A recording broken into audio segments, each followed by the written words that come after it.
Wander Wealthy Podcast, episode 193.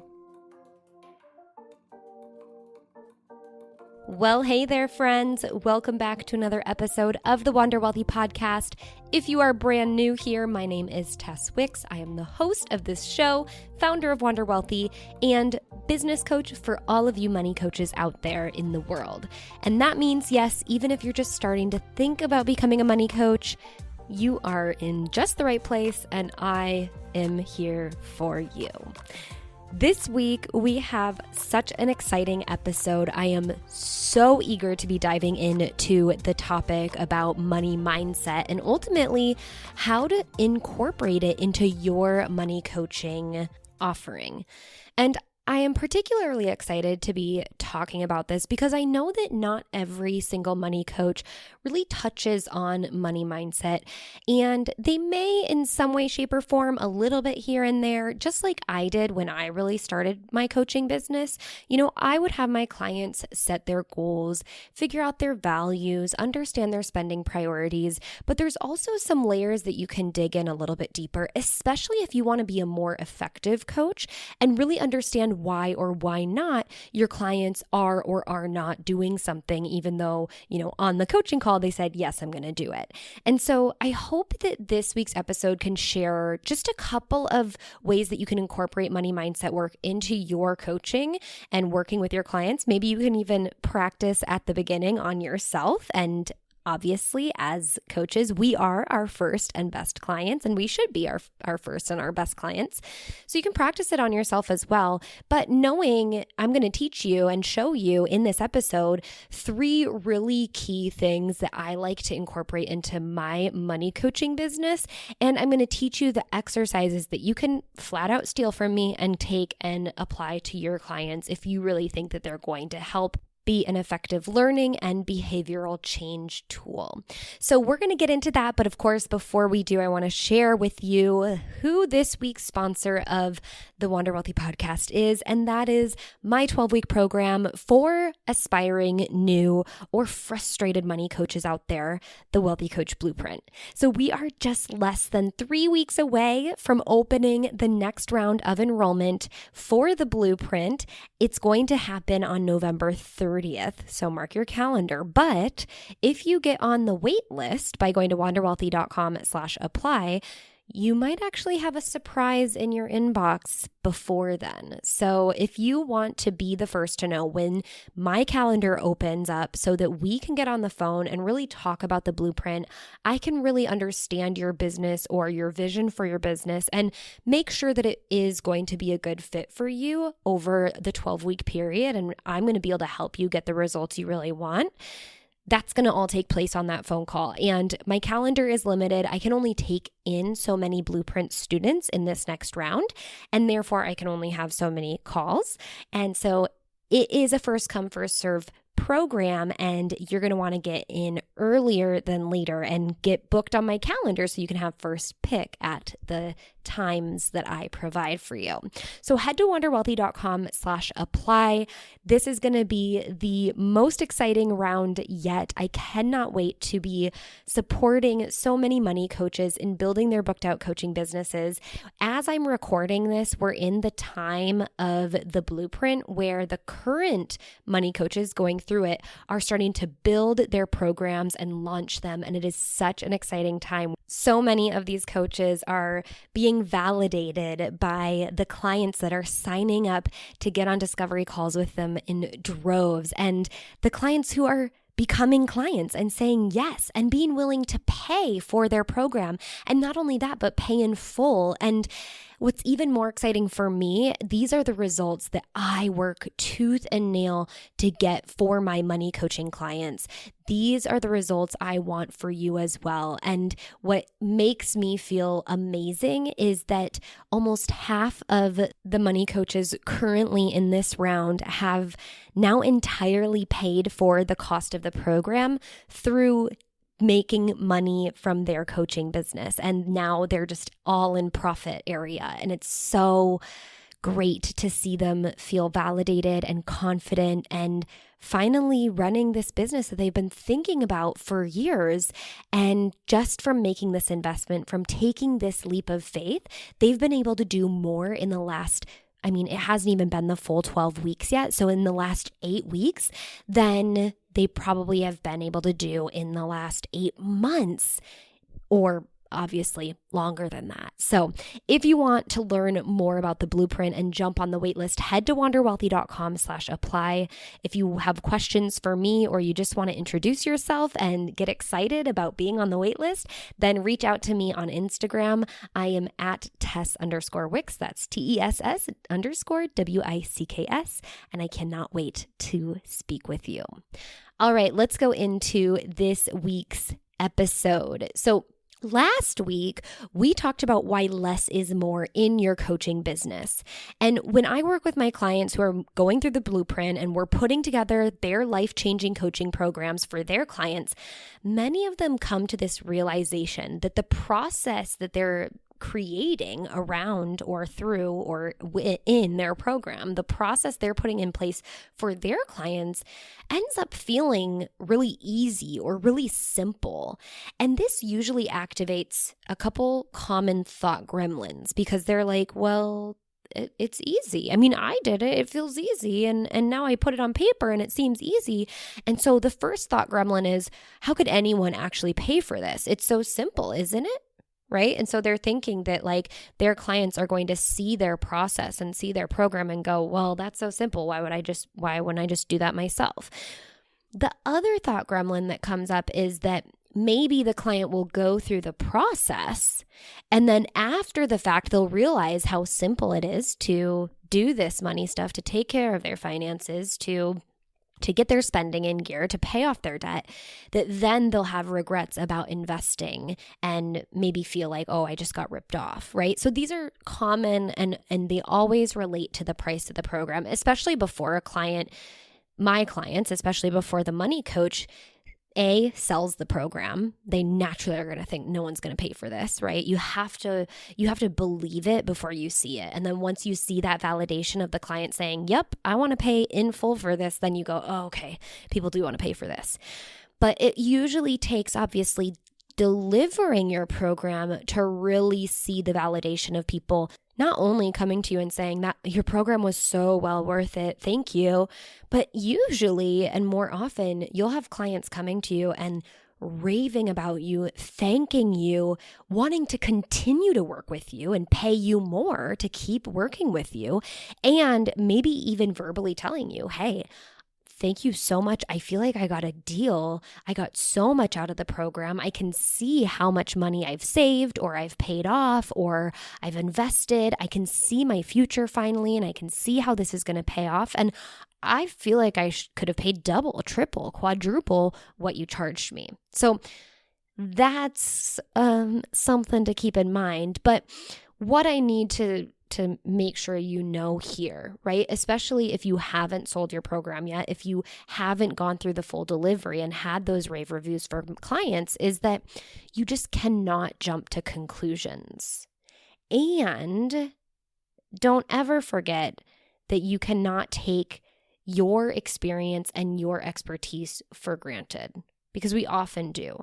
So we'll always think, well, if I can do it, someone else might be able to do it too, or should be able to do it. Or, when I write down the process of my program, it's just so easy. And the truth is, your solution and the solution to almost every problem, usually the solutions are pretty simple. Usually the process is pretty simple. But if it is actually so simple for someone to look at your process, take it, and implement it on themselves, then why doesn't everyone have the results that you have? And the big reason why your ideal clients aren't where they want to be, even if they look at your process and go, that's so easy, is because they haven't changed their behaviors. They haven't dealt with the fact that the solution might be simple, but the actual implementation of it all, that's where things get hard. Not because we physically can't, but because in our head, something is going on that causes us to not behave in a certain way. So even before they look at your program, before they even see the process that you're offering to take them through, they may actually know about it, right?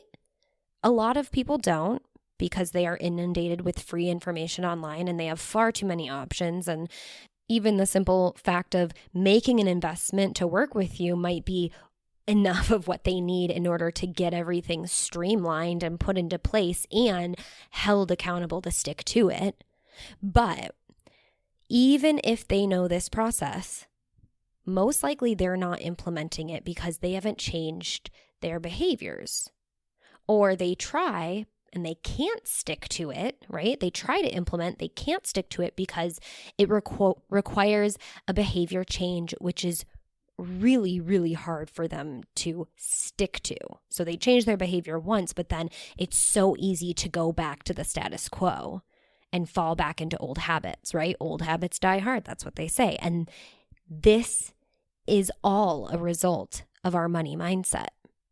So on one end, when it comes to my clients and me helping them see the value of their program, it's them knowing, okay, I can't take my program and my knowledge and my expertise for granted, because it may feel easy for me, but that's because I did the work. I've already gotten to the point where I had to change my behavior and get used to living this way, or realize it wasn't as hard as I made it up to be. And I had to develop my own process and spend months or years finding something that was going to work that now I can take and provide to my clients, right? You can't take that for granted.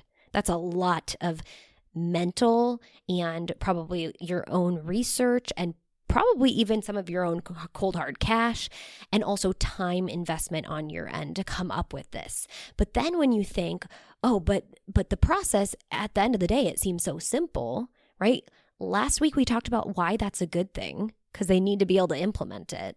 But sometimes and oftentimes, the reason our ideal clients who aren't working with us yet, the reason they haven't implemented it, the reason why they haven't gone through what you went through and come up with a solution on their own and found a process that worked for them and then stuck with it and then got the results that you have, is because they haven't been willing or even consciously aware that they need to change their behaviors. And here's the deal. Why is this all a money mindset issue if we're talking about behavior? Because our behaviors, whether we do or do not do something, so a behavior of not doing is still a behavior, that's all impacted by our emotional states or our feelings, right? Whether you feel like doing something or don't feel like doing something, right? That's why we say that. And our feelings or our emotional states are impacted by our thoughts, the way that we choose to think about things. Usually, it's the way that we choose to think about our external circumstances. Our thoughts, in a lot of ways, when it comes to these behaviors that we need to go down that line of thinking, thoughts impact feelings, feelings impact behaviors. The thoughts we need in order to take those positive, productive money actions, they can be about money, right? We could have a negative thought about money, which then leads us feeling hopeless, and then we're naturally not going to do anything about our money, right? If you feel apathetic, you're in a stuck state, you're not going to do anything. But we could also have a thought about something else that doesn't directly impact or relate to money, or maybe money doesn't directly impact them. But at the end of the day, we could have a thought about how we look, right? We look in the mirror, we see our reflection. That's a fact. That's a thing that is outside of our control in the moment, right? In that very moment, you see your reflection and you have a thought about that. And maybe the thought is like, I wish I had blonder hair. And that drives some sort of feeling. If I don't have blonder hair, I want my hair to be blonder. And I think that's going to make me be a certain way. I'm going to feel something about the fact that it's not that way right now, right? And that feeling could lead me to an action, a behavior where I go out and I spend a bunch of money at hair salons to dye my hair platinum blonde.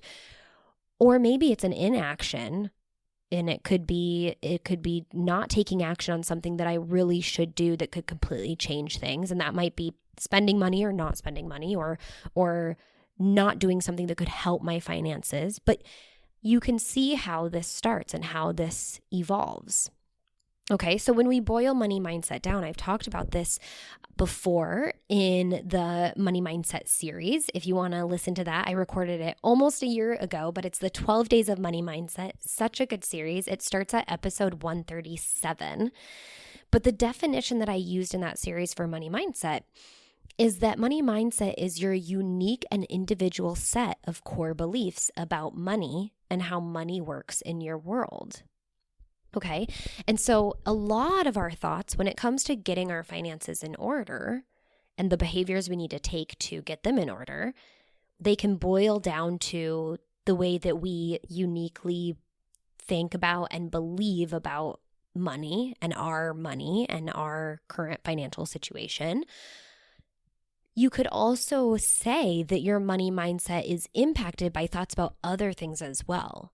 But as a coach, you can actually utilize coaching tools to get to the root of why your client is or is not doing something in their life. And this can help in developing your program and creating a solution. This can help in just believing and understanding that coaching is so valuable because we can get to the root of why someone, has budgeted in the past without a coach and it never worked for them. Right. And so that then as the coach, we can further guarantee, and I think it's a guarantee for ourselves that we're going to help them see results this time. But you can also, if in the coaching experience, you're noticing that the client is or is not taking action that is either hindering them or not taking action that should be able to help them, but you can tell that they're avoiding it, that's where you can drill down and understand what's going on there as well. So now that we understand the importance of money mindset and what it is and how it basically shows up in almost every coaching interaction, how do you implement the work into your money coaching? So I'm going to share 3 really awesome, first of all, kind of concepts with money mindset and money coaching specifically, and then share with you how you can take them and integrate into your coaching with your clients. But before I share a few quick tips to integrate money mindset work into your coaching practice, I have to say, this is an entire genre in and of itself that you could build an entire coaching practice and program off of. So there is a reason why I got certified through a 100-hour mindset certification program. And this is also why one of my 1-year goals, which we'll see how it plays out with everything, because I have to be able to attend trainings in person, and things are not working out for us right now during the coronavirus pandemic. But one of my 1-year goals is to become a certified trainer in mindset so I can develop my own money mindset specific certification program for financial professionals, especially money, financial, and wealth coaches, but also any other professional who helps people and where money comes up, because money is such a deep rooted topic that can have so many negative consequences depending on how you think about it. But when you change it and you decide to reframe it, can also have so many positive consequences. So I digress. Let's get into the 3 kind of different money mindset topics of the day and what you can really do. But do keep that in the back of your head if you're interested in more info on, potentially attending a money mindset certification in the future. All right, so the first overarching money mindset topic I want to introduce is that as a coach, and you can, like I said, you can start doing these with yourself. As a coach, understanding that we all grow up with a set of beliefs about money. Most of us, because of the generational beliefs that have been passed down from times of war and poverty and just overall turmoil and financial problems that have played out in so many different ways, we have a belief that money is not available for us, right? It's available for other people, but not for us for whatever reason. And a lot of people will have a belief that we must struggle as our parents or our parents' parents did when it comes to money. We're also surrounded by a culture of rhetoric and verbiage that people with money are bad, that people are filthy rich, right? Filthy, so money is dirty. And you'll also hear the term dirty money. And also physically, like you pick up a penny or a dollar and you touch it, and then as a kid, you like lick your hands or stick your finger up your nose, and your mom is like, oh my gosh, don't do that. Money is so dirty. Which, like, yeah, physically, tangibly, technically, money is, has a lot of germs. But we have to be careful about our words because our subconscious mind, right? Our subconscious part of our brain, our lizard part of our brain, the part of your brain that is just here to help you like run away from lions, tigers, or bears and run towards all of the pleasure in the world, that part of the brain can't understand the literal meaning that your mom had when she was telling you how dirty money was. It just creates this entire concept that money is dirty and to be avoided. If people are filthy rich and we talk about it in a way that is like, oh my gosh, can you believe it? Like, look at her with her designer bag, right? We're going to naturally come up with this idea that that is bad and we should stay away, especially if you hear this from people like your parents or your teachers or your peers in school, the people who were around you that had a huge impact on you as a child or through your adolescence. You're naturally going to come away with these ideas. So this also is playing in your clients' minds and brains. And, maybe your clients' goals and where you work with your clients isn't to help them get rich, but even just to help them have a livable lifestyle without the struggle, right? A lot of people will spend their money just because it's habitual and they see that's how their parents did it. Right? And they'll either do that through thoughts that that's what they have to do in order to be accepted, or that they have to kind of stay at this level in order to be loved and accepted through their community, because if everyone else is struggling, they should struggle too. There's just so many ways that this can come up, okay? So that is a big overarching topic, right? But if you can just understand and start to pay close attention to the way that your clients are talking about money, as well as the way that you're talking about money, understand that the words that we use impact how we think about it.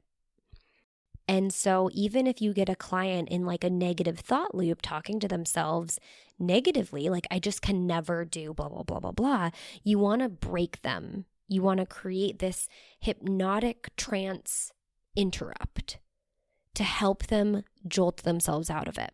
Okay, so here's an exercise that I want to introduce, especially if you have clients, right? The whole purpose of a money coach, a wealth coach, financial coach is to help your client get into a more positive financial situation, right? And so that could be that you help them save six figures or you help them make a lot of money, but also it could just be that you help them get out of living paycheck to paycheck and towards the next step. But even some of the small goals, if we think about, the spectrum of how you could help your clients, if on one end it's like help them retire as millionaires compared to, on another end, it might just be, I just want to help my clients save $1,000, right? Even that $1,000 for your client could be something that they are subconsciously avoiding or thinking that like, yeah, other people have $1,000, but people like me don't, because people like me come from the cloth that my parents came from, or my parents' parents, or maybe my peers, and I got to hang out with my peers and be surrounded by my peers, and we aren't the type of people who have $1,000 laying around, easily accessible for an emergency.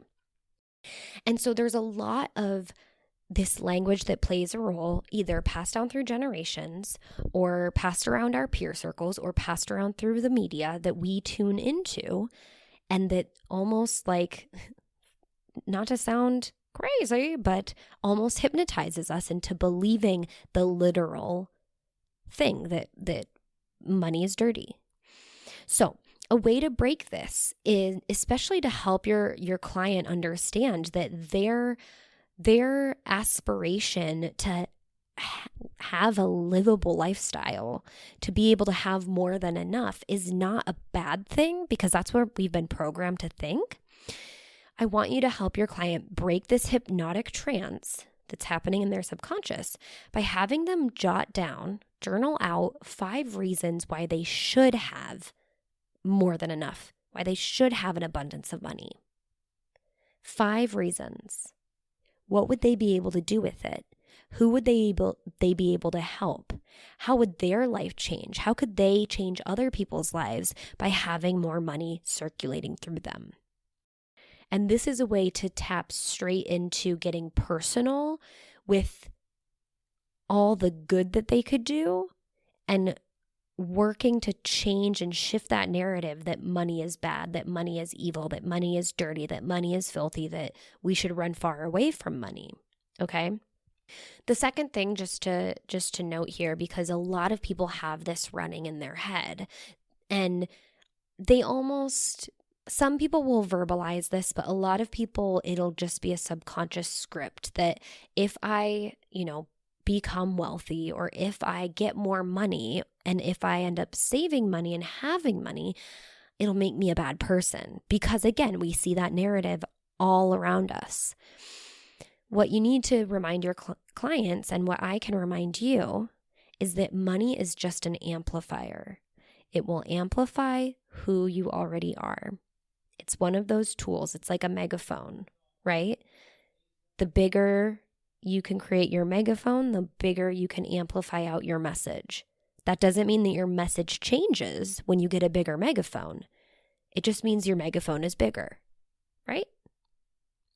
So that's the first kind of topic, so to speak. And it's definitely the overarching, broad topic, but I think it is so important to remember and note. If you're wondering, why does my client have this chip on their shoulder, or why are they basically rejecting this idea that they can really get where they want to go, that they can have more money, that they are allowed to, and that it'll be okay? And if you can't quite understand that, it's understanding what the language and the conversation is that they've been surrounded with and that they're currently surrounding themselves with when it comes to money. The second one that is really important when it comes to debt specifically is knowing that because our money mindset is tied to our beliefs, and a belief is a thought we keep on thinking that then gets rooted in our subconscious mind, so we no longer have to consciously conjure that thought, right? Now it's just a belief. So it's basically who we are. A way to help us change and adjust our money mindset is to understand the subconscious mind. So I've talked a little bit about this. The subconscious mind is your lizard brain. It basically helps protect you from threat, and it helps you live a prosperous life. So it drives you towards pleasure. So we will run fast away from threat and discomfort and run far to pleasure and comfort. But one thing to know about your subconscious mind is that it takes everything literally. And I did touch on this already, because that money is dirty, right? Your subconscious mind does not know the difference between dirty, germy, and dirty, just bad, right? Dirty, a scammer, or dirty, a bad person. Maybe dirty, a criminal. Your subconscious mind, when it hears dirty, it just takes all of that. It's yeah, this is germy and bad and scammy and potentially a criminal. Got it. So your subconscious mind cannot understand the difference between fact and between fiction. So you can literally hypnotize yourself into believing anything and focusing on whatever you want, which is a good thing and a bad thing because this happens all the time. We can see how impressionable children are, and that is because they are little walking, talking subconscious minds. They are basically in a state of hypnosis. You can get a kid to believe anything, and it won't be until like 7 or 8 where they really start questioning some of those things. But even so, because we've been programmed so subconsciously, we tend to hold on to some of these deep beliefs unless we do the work to release it.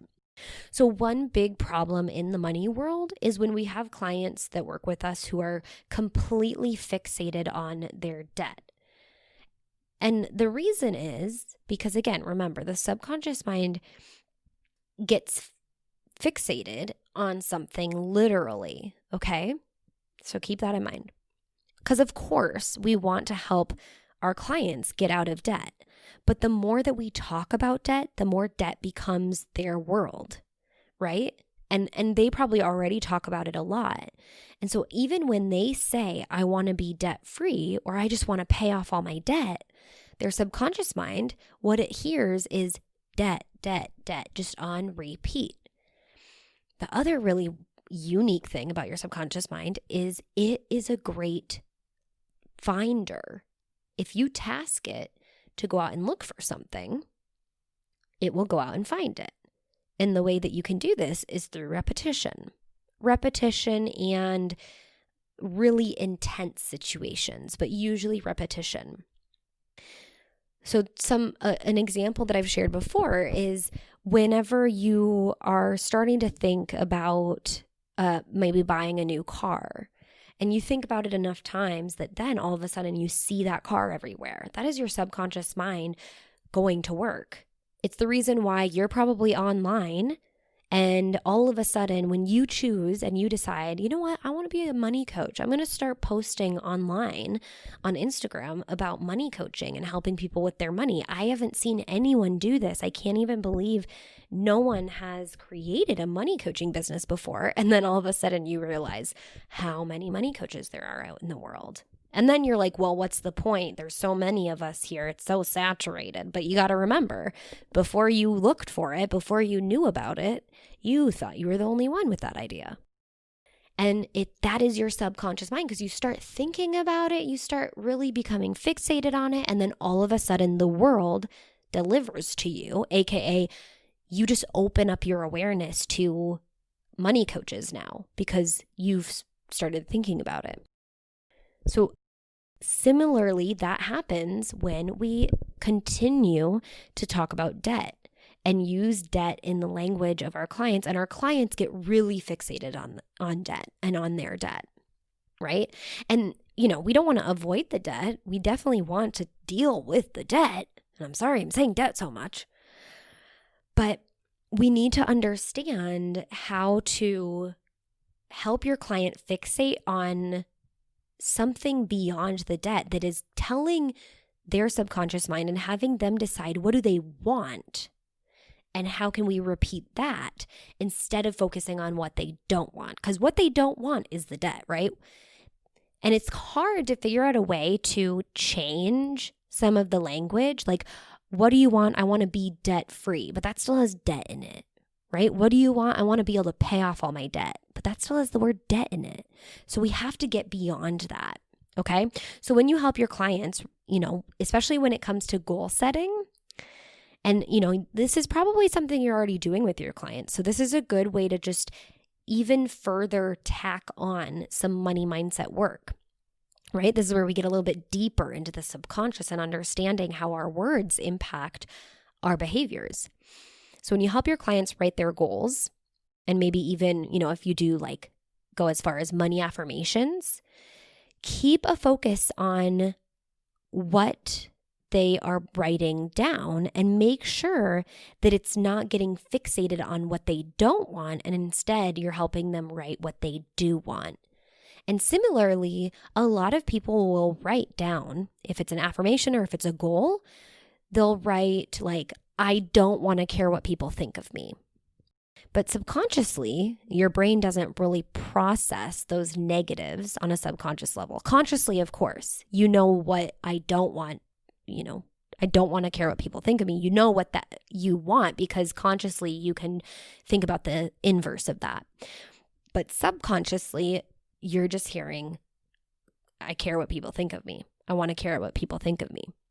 And I know this is potentially getting a little woo for you, but just do it. Like, it doesn't hurt to try deciding to focus and fixate on what you want as opposed to what you don't want. So what is the opposite of caring what people think of you? And you, without using the negative. And the same will go for the debt. Okay. So great example. Instead of, let's say your client has $5,000 of consumer debt and they're, writing down, I want to pay off $5,000 of debt, or I want to be consumer debt free. Instead, figure out what is it going to take to tip that scale, and what would they want beyond, once they get out of debt, what's the next step, and help them fixate on that. So maybe it's, I want to have $5,000 in savings, right? And so that means they need to put $5,000 towards their debt and then have $5,000 in savings if you want to, do it so that they pay their debt off first and then build their savings. And maybe you'll do a little bit of both at the same time. But ultimately, what this boils down to is you want them to have an influx of $10,000, by the time they're done working with you or by the end of the year. Now, we know $5,000 is going to the debt and the other $5,000 is going to savings, but we don't need to differentiate and get so specific in that, right? We can say, I want to save $10,000 by the end of this year.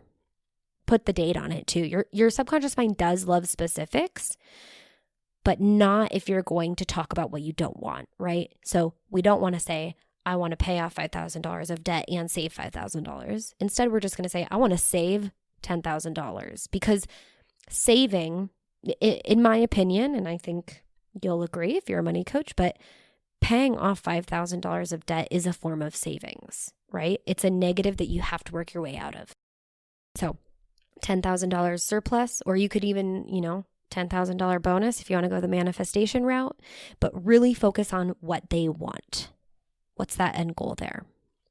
Okay, the third thing, this is the most important part of money mindset. This is a huge reason why we always go back to our habits, why we it's so hard for us to change our behaviors, because we do not change at the identity level when we want to make a change. Instead, we change our environment, or we try to just brute force change our behaviors, or we try to learn new skills in order to change. And that's continuously taking us back to what we used to do. So in episode 188, we talked about the 5 surprising ingredients to be the best financial coach. 2 of those ingredients were about behavior. First, monitoring the behavior, and then calibrating on it. Like I said at the top of this episode, the solution to most people's financial struggles are usually pretty simple. It's the doing that is the hard part. It's the behavioral change. People can plan all day. They can plan to be a good budgeter. They can budget out their entire month. But when it comes to execution, that's when people really fall off, because it's hard to develop that daily habit. So how do we help set our clients up for success when we know they will need to have to persevere and develop habits that can often be difficult? So naturally and obviously, we have to start at the thought level. When you set goals and you're starting to come up with a plan with your client, you should also immediately start to brainstorm all of the obstacles that will derail that plan, right? So if they're trying to stick to a budget and maybe, save that $10,000, and they know, and they can already anticipate, because they know what's derailed them in the past. They know they can tell you, okay, well, I have colleagues who pressure me to go out for happy hour. Emergency expenses come up, or I have a bad day and I'm too tired to make dinner, so I always order takeout when I get home, usually on, Wednesday, Thursday, Friday at the end of the week when I'm tired at the end of the week. Wednesday is the middle of the week, but let's be real. So brainstorm all of those obstacles and get them down on paper and just know what they are. And of course, you're not going to think of everything, but like work with them to come up with all of those obstacles. And then the next step is to help them root in a new identity. So the way that you can do this is help go through each of those obstacles, and right in front of it, I am the type of person who, and then even though my colleagues will pressure me to do an unplanned happy hour, I go and I get water with a wedge of lemon or lime. Take your pick. Or, potentially they decide that they don't, but plan out what they're going to do instead of succumb to the pressure of, spending money that's going to knock them off of their budget. Okay. The next one, I am the type of person who, even though I have an unplanned emergency expense come up, I take the time to think through all of my options first before just paying for it right away. And if I still have to pay for it, I immediately sit down to make a plan for how to adjust my budget appropriately and accordingly. Okay? You can't always prevent emergency expenses, but you can choose to be the type of person who doesn't let that derail them. And so what are you going to do instead? And then lastly, I am the type of person who, even though I had a bad day and feel too tired to make dinner, I make dinner anyway because I know, A, I have the ingredients in my fridge, and I'll feel more accomplished at the end of the meal and more satisfied. Okay?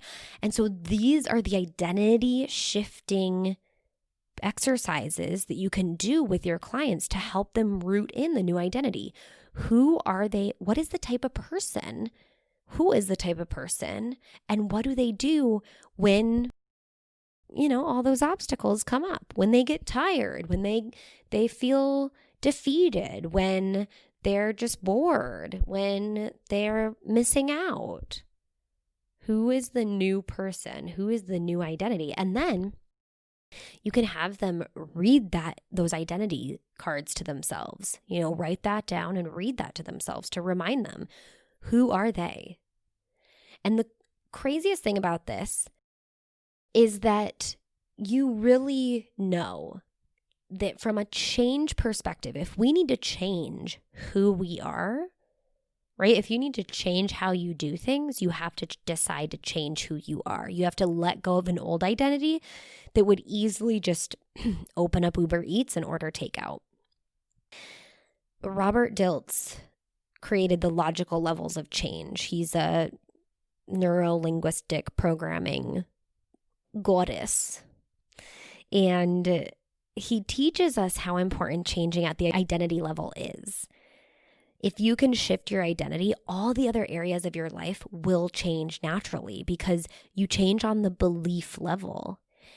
And remember, a belief is a thought we keep on thinking, and we can start to put thoughts in our brain by reading our identity card of, I am the type of person who, even though this happens, this is what I do instead, or this is what I do to account for that. If you shift on a lower level, if you choose to do brute force behavior change, you are still changing, you're changing your behavior, but you still decide to be the same person. Right? So you decide to have the same thoughts and have the same beliefs about yourself, and then you're just trying to change and force the budget. If you decide, okay, you know what's going to help me?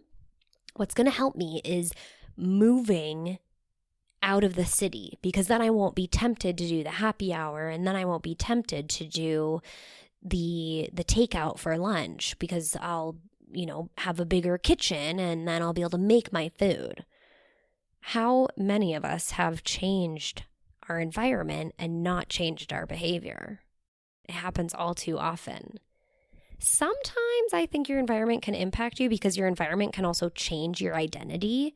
You can end up being like the suburban person who's no longer the city dweller. So naturally, like maybe it makes it easier for you to go to the grocery store and meal prep on Sunday or something. I don't know. Like sometimes it really can help a little bit, but the faster way to change is to just change on the identity level. Some other things like learning new skills, learning new abilities. How many times have we bought books or taken courses and learned how to do something, but then not done it, right? So there's a really great pyramid. Just Google the logical levels of change. My editor will include it in the show notes, which will be at wanderwealthypodcast.com/podcast/episode 193. But Robert Dilt's logical levels of change, you'll see the identity is at the top. There might be one beyond that that's like higher level stuff, but identity is one of the most significant things you can do if you want to change everything else, right? If you want to believe that you're going to be the best money coach, you can change that on the identity level instead of learning how to be the best money coach, right? It's good to do both, which is what we do in the blueprint. In phase 2 of the blueprint, we work on your identity because I know that anything I teach you beyond that, if we can get your identity in gear first, you're going to be set up far more for success than deciding not to work on the identity level. So changing your skills, yeah, that works, but you have to change at the identity level if you want those to stick. Changing your behaviors, same goes. Changing your environment, same goes. So no matter what, it doesn't matter where you are or what you can do. If you change who you believe you are, you'll get what you want. So that's a little lesson for you in money mindset and some of the key factors. Just a little recap. The first one is to help your clients reframe their beliefs about money. Most of us grow up with a negative or skewed mindset around what wealth or just having money means about us. And so the 5 reasons why your client should have an abundance of money. What would they be able to do with it? Who could they help? How would their life change? The second one is your subconscious mind takes everything in so literally. So really helping your clients when they're setting goals, focus on what they want and make sure to reframe if they put something down that's what they're trying to avoid, right? We naturally do that, but help them, okay, what does this mean you want then? And if you don't want this, what do you want, right? And then that goes for debt, reframing how they talk about debt and how you talk about debt as a coach. And then the last one is to focus on your identity and understanding that you can truly change if you change who you believe you are. And so when it comes to goal setting, identify all the obstacles because that's what derails us, and then decide, who am I? I am the type of person who, even when this obstacle comes up, this is what I do instead, or this is how I circumnavigate it. Okay, so this was a good one. This was juicy. I hope this gave you some really key change work that you can implement with your clients. And I'd love to hear if you have questions or if you want to discuss some of this. Reach out to me on Instagram. I'm Tess_Wicks. I love getting DMs from all of you. And go ahead and share this episode if you got a lot from it. If you'd like your clients to take a listen and learn how they can change and really implement new learnings and insights when it comes to money mindset into their practice with you. And to close out, just one last reminder, this isn't going to be the last, but one more reminder that the Wealthy Coach Blueprint is opening for enrollment in less than 3 weeks. Get yourself on the wait list if you want to be the first to know when my schedule opens up so we can chat about the blueprint and if it's the right thing for you to be going into in 2021 and building out your coaching business. Head to wanderwealthy.com/apply to get on the wait list. And if you have any questions, reach out to me. The show notes of this week's episode can be found at wanderwealthypodcast.com/podcast/episode 193. And until next time, I hope you wander wealthy.